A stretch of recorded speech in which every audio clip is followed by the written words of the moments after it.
Welcome viewers. ಇವತ್ತು ನಾವು ನೋಡ್ತಿರೋದು ಬೇರೆ ಬೇರೆ ಜಾಗದಲ್ಲಿ ರೆಕಾರ್ಡ್ ಆದ scary videos. 5th video, the which. ಒಂದು ಫ್ಯಾಮಿಲಿ ಮಧ್ಯರಾತ್ರಿ ವಾಪಸ್ ಮನೆಗೆ ಹೋಗಬೇಕಾದ್ರೆ ಅವರಿಗೆ ದೂರದಲ್ಲಿ ಯಾರೋ ನಿಂತಿರೋ ಥರ ಕಾಣುತ್ತೆ. ಸ್ವಲ್ಪ ಮುಂದೆ ಹೋಗಿ ನೋಡಿದಾಗಲೇ ಅವರಿಗೆ ಗೊತ್ತಾಗೋದು ಅದು ಒಂದು ವಿಚ್ ಅಂತ.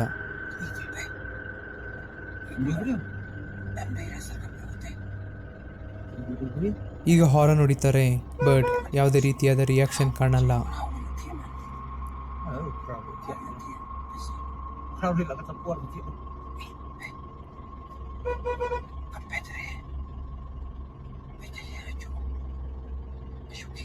ಆಗ ಅವರ ಲ್ಯಾಂಗ್ವೇಜಲ್ಲಿ ಪ್ರೇಯರ್ ಹೇಳ್ತಾರೆ. ಆಮೇಲೆ ನೋಡಿ ಏನಾಗುತ್ತೆ ಅಂತ.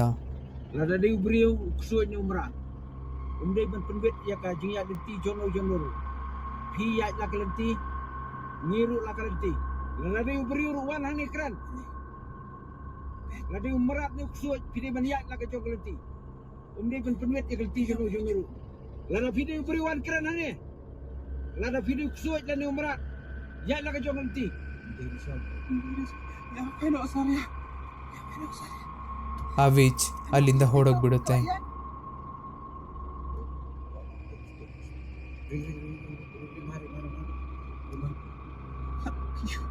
Rimar.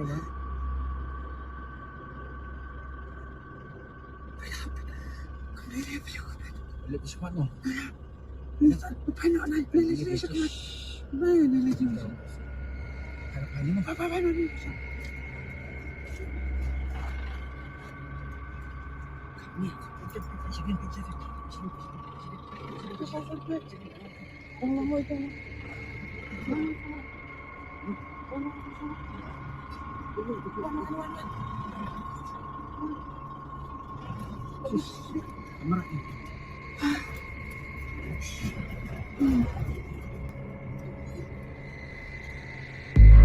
Fourth video, man being possessed.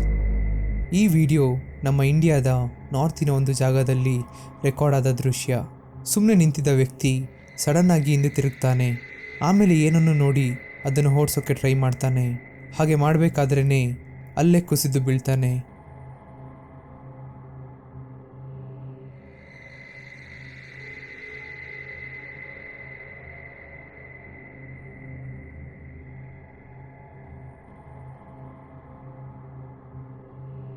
ನೋಡೋಕೆ ಯಾರೋ ಅವನ ಬಾಡಿನ ಪೊಸೆಸ್ ಮಾಡಿರೋ ರೀತಿ ಕಾಣುತ್ತೆ.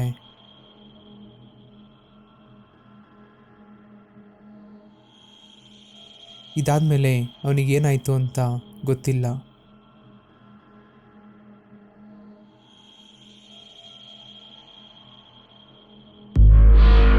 Third video, scary ceiling.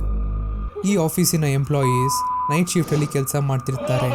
ಆಗ ಆಲ್ ಆಫ್ ಎ ಸಡನ್ ಎಲ್ಲ ಸೀಲಿಂಗ್ ಮೇಲೆ ಹೋಗೋದು ಮತ್ತೆ ಕೆಳಗಡೆ ಬರೋದು ಮಾಡ್ತಿರುತ್ತೆ.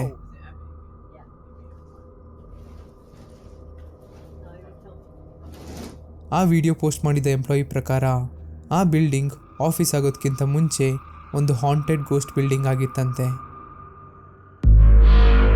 Second video, the conjuring baby. ಇದು ಎಮ್ಲಿ ಅನ್ನೋರ ಮನೆ ಕಾಂಪೌಂಡ್ ಒಳಗಡೆ ಇದ್ದ CCTVಲಿ ರೆಕಾರ್ಡ್ ಆದ ದೃಶ್ಯ. ಈ ಗೇಟ್ ಒಳಗಡೆ ಅವ್ರ ಫ್ಯಾಮಿಲಿ ಬಿಟ್ಟರೆ ಬೇರೆ ಯಾರಿಗೂ ಆ್ಯಕ್ಸಸ್ ಇರಲಿಲ್ಲ. ಮಧ್ಯರಾತ್ರಿ ಅವ್ರು ಮಲಗಿರ್ಬೇಕಾದ್ರೆ ಮಗು ಆಟಾಡೋ ಸೌಂಡ್ ಕೇಳಿಸುತ್ತೆ. ಬೆಳಿಗ್ಗೆ CCTVನ ಚೆಕ್ ಮಾಡಿದಾಗ ಅವರು ಈ ಇನ್ಸಿಡೆಂಟ್ ಕ್ಯಾಪ್ಚರ್ ಆಗಿರೋದು ನೋಡ್ತಾರೆ. ಬಟ್ ಈ ಮಗು ಎಮ್ಲಿ ಅವ್ರದ್ದಾಗಿರಲಿಲ್ಲ. ಆ್ಯಂಡ್ ಅವರ ನೇಬರ್ಸ್ ಹತ್ರ ಕೂಡ ಈ ಥರ ಮಗು ಇರಲಿಲ್ಲ. ಎಮಿಲಿಗೆ ಈ ಮಗು ಯಾರ್ದು ಆ್ಯಂಡ್ ಕಾಂಪೌಂಡ್ ಒಳಗಡೆ ಹೇಗೆ ಬಂತು ಅಂತ ಇಲ್ಲಿವರೆಗೂ ಗೊತ್ತಾಗಿಲ್ಲ. ಫಸ್ಟ್ ವಿಡಿಯೋ, ಸೋಲಟ್ ಫ್ಯೂನರಲ್ಗೆ ಬಂದ ರಿಪೋರ್ಟರ್ ಈ ಫೋಟೋನ ಕ್ಯಾಪ್ಚರ್ ಮಾಡಿದ್ದ. ಅದರಲ್ಲಿ ಒಂದು ಆತ್ಮ ಇರೋದು ಸ್ಪಷ್ಟವಾಗಿ ಕಾಣುತ್ತೆ. ಇದರ ಹಿಂದಿನ ಸ್ಟೋರಿ ಏನಂದರೆ, ಜಾಸ್ಮಿನಾ ಡೊಮಿನಿಕ್ ಅನ್ನೋರು 2000ಅಲ್ಲಿ ಮಿಸ್ ಆಗ್ತಾರೆ. ಆಮೇಲೆ 5 ವರ್ಷದ ನಂತರ ಅವರ ತಂದೆ ಜಾಸ್ಮಿನ್ ಮಿಸ್ ಆಗಿರೋದನ್ನ ಪೊಲೀಸ್ಗೆ ರಿಪೋರ್ಟ್ ಮಾಡ್ತಾರೆ. ಬಟ್ ಪೊಲೀಸ್ಗೆ ಅವರ ಬಗ್ಗೆ ಕ್ಲೂ ಸಿಗಲ್ಲ. ಜಾಸ್ಮಿನಾ ಮಿಸ್ ಆಗಿದ್ದು 2000ಅಲ್ಲಿ. ಇಲ್ಲಿಂದ 19 ಇಯರ್ಸ್ ಆದಮೇಲೆ ಪೊಲೀಸ್ಗೆ ಜಾಸ್ಮಿನ್ನ ಬಾಡಿ ಅವರ ಸಿಸ್ಟರ್ ಮನೆಯ ರೆಫ್ರಿಜರೇಟರಲ್ಲಿ ಸಿಗುತ್ತೆ. ಬಾಡಿ ರೆಫ್ರಿಜರೇಟರಲ್ಲಿ ಇದೆ ಅಂತ ಮನೆಗೆ ಬಂದ ಗೆಸ್ಟ್ ಪೊಲೀಸ್ಗೆ ರಿಪೋರ್ಟ್ ಮಾಡೋದು. ಇದಾದಮೇಲೆ ರಿಪೋರ್ಟರ್ ಅವರ ಫ್ಯೂನರಲ್ಗೆ ಬಂದು ಫೋಟೋನ ಕ್ಯಾಪ್ಚರ್ ಮಾಡಿದಾಗ ಈ ಆತ್ಮ ಕಾಣಿಸ್ಕೊಳ್ಳೋದು. ನಿಮಗೆ ಇದೇ ರೀತಿಯಾದ ವಿಡಿಯೋ ಬೇಕಂದರೆ ಕಮೆಂಟ್ ಬಾಕ್ಸಲ್ಲಿ ತಿಳಿಸಿ. ಆ್ಯಂಡ್ ನಿಮ್ಮ ಒಂದು ಲೈಕ್ ನನಗೆ ಮೋಟಿವೇಶನ್ ಆಗಿರುತ್ತೆ.